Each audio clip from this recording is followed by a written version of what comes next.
Hi there, welcome to 3Spoonies. We are your hosts, Claire, Joe, and Karen. This episode, number 13, we are discussing marketing and social media. Join us as we dive in.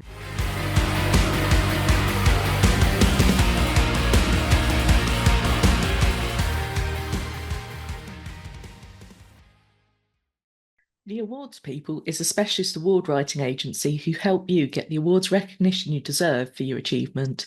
Over the years, they've got to know and meet so many individuals, charities, companies, and organisations that offer amazing products and services, but who rarely get recognised for it, or who enter awards but never get further than the nomination stage. This is where the awards people come in with their experience and expertise in writing multi award winning applications. Whether you're looking for initial research into what awards are available for you to enter or support with the nomination forms and/or submissions, the awards people are the people for you.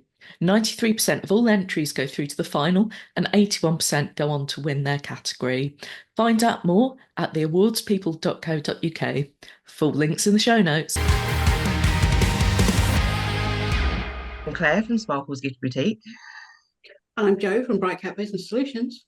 And I'm Karen from Pony Pony Pony. And we are 3Spoonies navigating our way through life and business with not enough spoons.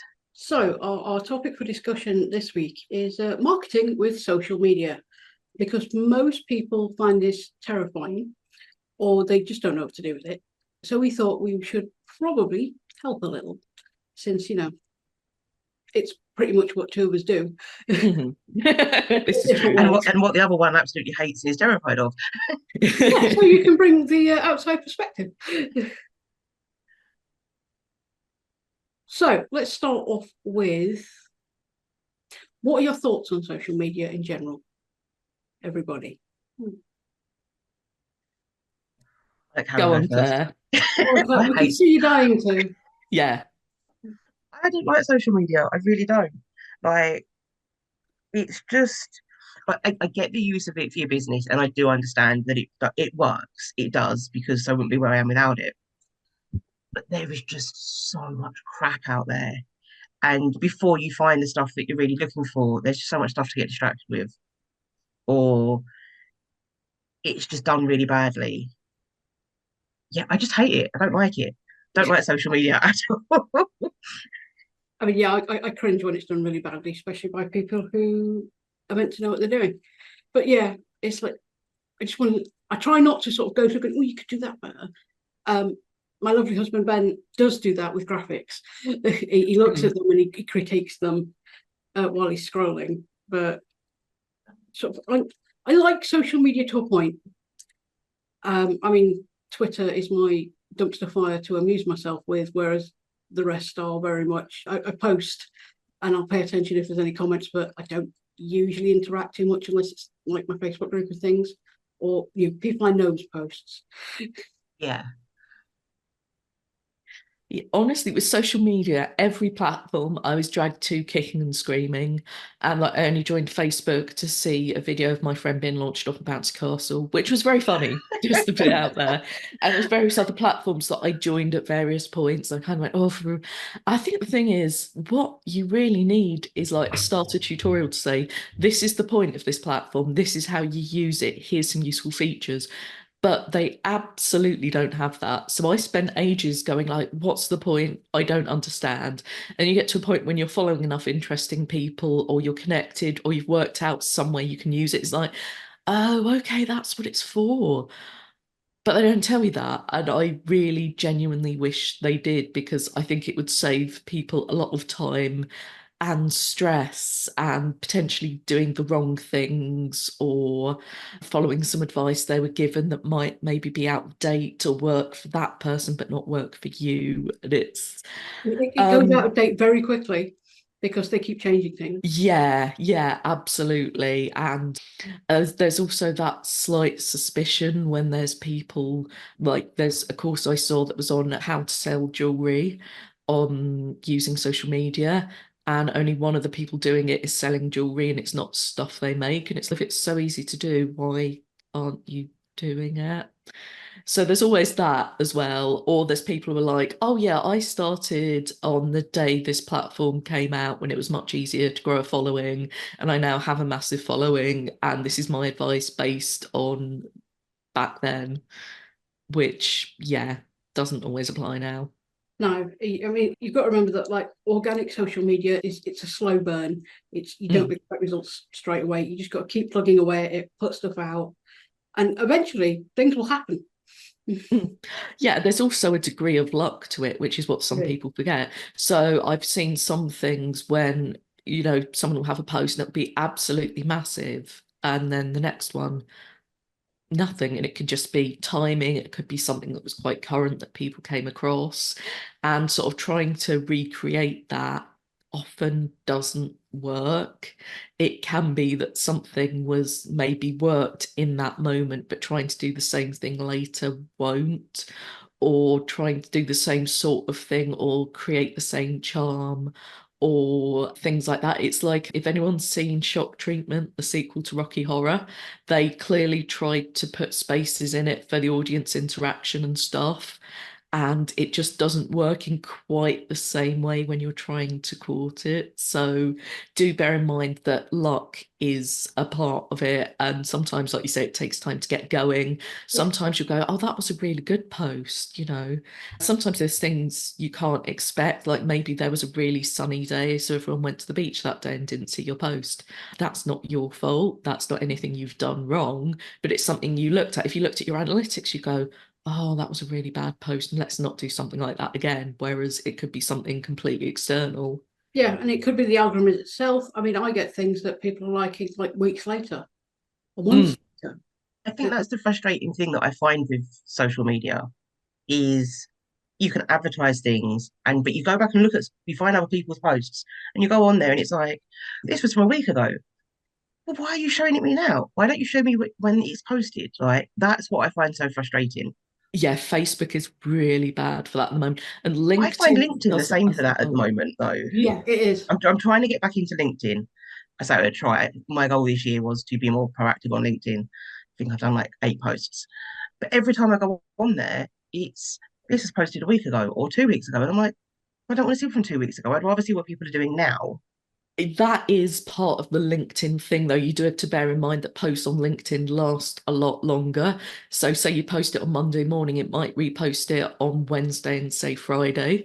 So, just bear in mind that the posts do last a lot longer, but that does mean that more people see it. Yeah. And yeah, sometimes it's like something's happening tomorrow, it's going to be amazing. You look at it and go, oh, yeah, oh, it was a week ago. And in Yeah, that that's what's case, it frustrating. sucks.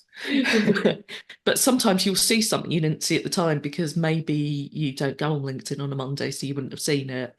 So it does mean there's way more chances for people to see things. So it is something to bear in mind that anything really short term, make sure you get your act together with LinkedIn and get it out as quickly as you can. Because, like you say, it does sort of resurrect things. That makes sense. I get that a bit more now. And always remember, image is good, whether it's a graphic, whether it's just a picture you've taken. That's how you stop people scrolling. Pictures of animals are the best, but it might not be relevant to your post. But the algorithm loves it, and people will stop and comment at that point. Yeah, definitely. I think nowadays, like it used to be so on Twitter, it was really rare to see pictures. Now Yeah. it's really rare to see something without a picture or a video. It is a great way to engage people, especially if it's something a little bit different. As Joe said, anything that stops people scrolling to make them look at it for a little bit longer. Sort of, it's like there was a big thing on Instagram at one point because we're so used to on Instagram seeing, like that portrait type thing, person in the middle. There are people sort of posting themselves at an angle because you're scrolling, you kind of go, what? Yeah. I think just putting things at a jaunty angle made people go, oh, that's a bit Yeah. different. It's like shock factor to stop because we've all just seen those images. Yeah, it's just anything a little bit different, I think, is always just a bit more interesting. But I do think with social media, the way to handle it, especially if you are a spoonie, is the thing I like about it is you can do stuff in advance and schedule it. And there's some people go, oh no, you can't schedule things, but it's not necessarily like people like you're cheating because you scheduled it in advance. And it's like, well, no, I still had to get the picture and put it I'm together and put not. the post on. Yeah, you're still It's spending the same amount of time on it. You're just spending it in a block when you've got the time and the energy. yeah, the time and the energy, and also like doing 10 at the same time doesn't take as long as doing 10 separately, because like you're in the right mindset, you've got the folder open with the pictures in. And it's like at the beginning of this year I did 20 reels that I filmed in under 2 hours, and that has basically been, I've been putting them out one a week, and that's been the basis of my social media for absolutely ages. And I had to plan it a bit beforehand. I said, right, what these 20 posts going to be, let's get it done. But it's, yeah, those days when you feel you've got the energy, or when you're feeling creative, which can be a thing as well. Sometimes, you look at that blank square and it's like, oh no, I have to be interesting now, and I don't know how, and it's the worst. So sometimes I'll scribble down ideas, like when you're having a shower and you suddenly come up with an idea, it's like squiggle it down, like, those bath crayons, get some of those, or, just wait till you're at the shower, whichever. But it's get those ideas down. So on the days when you do have the energy to do it, you've got some ideas at least to get you started. Because sometimes that first idea is the hardest. And once you've got that done, it's like, okay, I've got a few things done. Let's put them out. Maybe it's not enough to cover all of my social media, but it's enough that there's something going out. If I do have a bad week when I'm just not functional, at least something will go out. And as you can be a bit strategic with it as well, you can have a plan, or if you're working towards a date and like you've got an event coming up in 3 months and that seems like a million years away, and then suddenly it's like, oh, it's next week. So anything like that, I'll get the date on the calendar and kind of work backwards from it. So it's like, right, I need to start mentioning it now and drip feed it a bit. Yes, And then it's just you getting it out there in front of people beforehand. So you just like it's the build up to that kind of, oh, this is happening. Yeah. yeah. Whereas I plan in 3 month blocks. So if there's something big coming up, I can mention it. But I will literally sort of write it, because I post every day, and I will literally write down the dates, things that are set in stone, like days I put out a testimonial or a freebie or things like such, usually stuff I've got on an auto list. And then I work sort of around there, and I have a weekly set schedule, as it were, of what I'm putting out when. But then, yeah, I will create that 3 month plan, and then I'll break it down into separate months. And then on the month before, I will then actually plan out the posts and schedule all of them. Then all I've got to remember to do is share it with my personal profile on Facebook, and that's it. And then see what happens. And I know some people like to post in the moment, and at that point, yeah, that's fine, do it. But if you've got something scheduled, then you don't need to actually think about it.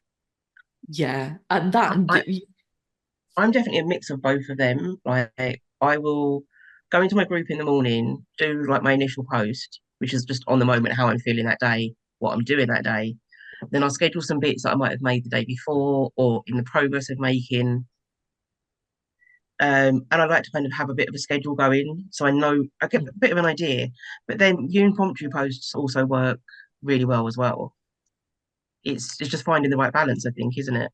Yeah, I'm not saying don't do impromptu posts, but if you've got something scheduled like a couple of times a week, something's going out. And then, if you get that inspiration and you do it impromptu post, great, that's extra stuff. Yeah, well, I did on Instagram, I'll sort of schedule one and then there'll be space in between for something a bit more impromptu. And because the next one's going out, there's a bit of a push to sort of get the one done in between. So it's like, right, I've got to get this done. And especially if you know your best times. So it could be that, you've got lots of people who are out very early walking the dog or jogging or whatever. So stuff early in the morning works really well. It could be you've got a lot of young parents who, after bedtime's a really good time because they can sort of sit down and scroll through their phone. If you know your times and when to aim for, that really helps, because sometimes with spontaneous post, it can be posted at the wrong time and it can be really great. But if you post it at 3 in the morning because you felt inspired, the chances of anyone seeing it is very low. So if you do know, like, this is a really good one, and sometimes those times are random as well, so check your analytics. Because I found one of mine was between 7 and 8 o'clock on a Friday evening, and you think, why on earth would that be? Who's doing that? But it's because I've got a lot of followers in London, and that's often when they're going out to do something and they're on the tube. And a lot of the tube lines have Wi-Fi now, so they can actually, check things. And that's when a lot of people were looking. And I would have never thought Friday evening, that's obviously your peak time for posting. Now I always try and put something out then because it seems that's when people are looking. Before we carry on, we are going to take a quick little break to have spoons full of loveliness, which is loads of great things from our sponsors. Are you ready to get more out of your travels to Spanish-speaking countries or ace your Spanish exams? At Spanish the Fun Way, I offer personalised lessons to cater to independent travellers and students alike. Whether you're preparing for GCSEs and A-levels, or you simply want to understand what's happening around you on your next holiday, I've got you covered. As a bilingual teacher, I tailor lessons to your needs, making learning not only effective, but fun. Book a taster session today and start your journey to mastering Spanish with confidence. That's at SpanishTheFunWay.com. So we are back. I know we're talking all things marketing and social media. Obviously, this is your two's business. I think we should do a little bit from both of you about like how you got into it and why. Okay, mine was quite simple. I needed to do it for my own business. And then as my business started off as basically admin, but then sort of moved to marketing as was needed by my clients, and then I sort of specialized in that. They needed help with social media too. So I just kind of picked it up. I did do a social media course, but originally that was for my business, not everybody else's. And it just sort of evolved into doing everybody else's. As they do. Yeah, these things happen. Same with websites, really. I learned to build a website for my own website because I needed one. And now I help with other people's too. Yeah, for me, it happened almost entirely by accident, to be honest.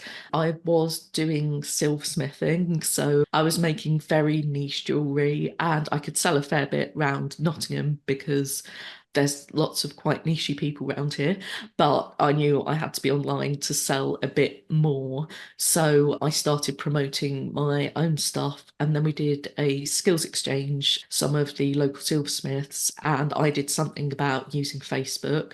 And then someone at the local community centre said, could you put on a course for job seekers on how to use social media? So I said, oh, yeah, yeah, all right. And then someone else said, oh, well, could you do a course on this? And I went, yeah, all right. Yeah, yeah, okay, I could do that. I could do that. I was sort of getting together all these resources. And then I was like, this is a thing, isn't it? And yeah, then I got long COVID, and it just like doing detailed work isn't really a thing. So the silversmith thing had to sort of take a step back because the combination of wobbly hands and eyesight going funny can potentially lead to like burning your house down and stuff when you have multiple blowtorches. So social media was there, and lockdown happened, and I could do stuff online. It's like, yeah. That makes sense. Definitely. I mean, we've done what you're burning your house down. That's for Yeah, sure. well, burning house down. No burning houses down. One of the things that I often hear people question is, does using a scheduler that's a third party one strangle your reach? And I did an experiment because I kind of wanted to know. I'm pretty sure it didn't, but I did an experiment over 2 months, and I took pictures of all my analytics, and then I scheduled everything natively on everybody's native scheduler. And God, that took me hours because I'm on far too many platforms. But not only did it wasn't that it didn't affect my reach went down. And yet the content was still the same quality, it was still going out at the same times. But yeah, actually scheduling it natively decreased my reach. Oh. Oh. Not by much. But And I would say generally it doesn't affect it, but I was surprised it actually went down. Interesting. Yeah, I've not, it doesn't, it depends on the platform. Some platforms are still a bit funny. Like LinkedIn, if it thinks you're using a third-party scheduler, it will not be happy. But if it doesn't find out, there's also issues with things like the business suite for Facebook and Instagram has been super glitchy recently. And so I've sometimes done it that. just won't send stuff to Instagram and things. And I think it has to be what works for you. It may be you're only on a couple of platforms and using the native one works for you and you'd rather do that. Or some of the third-party ones don't have all the features you would. So it's kind of what happens for you. But yeah, I don't think it's as much of a problem as it used to be. It used to be like, Yeah, they used to hate it and it would strangle your reach, but these days, no, go for it, especially if you're on lots of platforms and it's just easier to schedule everything once. yeah, the Or only thing to twice, be because careful. obviously you have to tend to rewrite things for Twitter. Yeah, I was going to say, do be careful if you're posting things across, because sometimes you can. I've seen things like back in the day when people would do 30 hashtags on Instagram and you end up with 30 hashtags everywhere else, which is just too much. But also, there's very specific Instagram hashtags don't work on other platforms because other platforms aren't used the same way, don't have the same so sort of make sure that things are in the right format. And yeah, especially for Twitter. Although I've seen people do things when they're like, hey, I've done something completely awesome over on LinkedIn. Join me on LinkedIn. And it's like, no. No, no. I've also seen it where people have been advised to, if they're using the same content, post it out on different days on different platforms, which is great if you're not posting a lot. If you are posting a lot, that's going to get really confusing really fast. I tried it once. There's no shame in posting the same things on the same platforms, maybe vary the times because you might have different responses at different You're times. also going to have different people that you're reaching on each Exactly. platform. Because Mm. And generally, people don't see all your stuff anyway. So yeah. Yeah, I do post it on different days, but I think part of that is how my brain works. So, and also sometimes personalizing it a little bit for different platforms. And it might be like, say, you've got a video, like I think the captions on Instagram are absolutely some of the best. So sometimes I'll caption stuff on Instagram. And if you download it on that same page where you put the captions on from the stickers, it doesn't have, the Instagram logo in the corner, so you can use it in other places. And yes, if you know Instagram captions, you're going to spot its Instagram captions because the way it's formatted, but they are the best and the easiest. And then you can use that video all over the place and you can change the captions a bit if you want to, if you want it a bit shorter on Twitter, or if you want to change the tone slightly from place to place or change your hashtags, like you can do that. But I'm a real believer in reusing stuff you've already got, and particularly if you've got stuff like blogs, if you've got like 10 tips to make chips tastier, then each of those 10 tips can become a social media post and link back to the original. Like with that evergreen content, particularly if you've put loads of effort into it or you've got videos you can reuse, if it's still relevant, absolutely reuse it, because it may be when you originally put it out, you had fewer followers. It may be people didn't see it at that particular time. Not everything needs to be brand new and shiny. Yeah, and also if you are using video, you can put the captions on before you upload it to anyone anywhere. I have software that, because I do a lot of captions and subtitles, will add it in first. So I don't even think about that. I do it first. And yeah, things like blogs, get them out, keep putting them out because they're still relevant, they're still good. I spent the weekend re-adding, because they've got new images and new links, because I read on the website, the blogs that are all blogs, and I took out the ones that are no longer relevant. But yeah, they're still good. I can still put them out on my social media. It's still a decent amount of content. so now we've discussed all things social media and marketing. What top tips do you have for people? Don't overthink it. Just get started. Even if it's one post a week on one platform, and build. When you're comfortable, add something else in. And I'm going to second one of try different types of content, see what you like creating, and then see what actually resonates with your audience, and hopefully they'll align. I was going to say something similar, actually. I think the best posts are the cross sections between what works for your audience and what works for you. And there may be overlap for that, particularly if you're doing something like offering services where people really need to connect to you. That could happen naturally anyway. But don't look necessarily what's working for other people because they're not you. So for some people, a 20-minute live video could be absolutely amazing. For you, you might be going, I can't talk for 20 minutes, I'll explode. And most of my customers have their phone on silent all the time, so they're not going to hear it. That's probably not for me. Yeah, find out what works, do more of that, and just remember at the end of the day, social media is a tool like anything else. If there's a platform that's not working for you, either sack it off or try doing something different. You don't have to be everywhere. You don't have to do everything. And if you were doing that, you wouldn't have time to do anything else. And life's just too short, really. So I'm going to follow with, and this is what I've learned from knowing you both for so long and having done Karen's courses. You don't have to be on every social media platform. Whoever, I remember someone said to me, you need to be everywhere. You don't. Find what works for you and just stick with that, but be you as well. Because people buy from people. And I hate saying it but it is true. It is We get to know absolutely each true. other and you buy from people.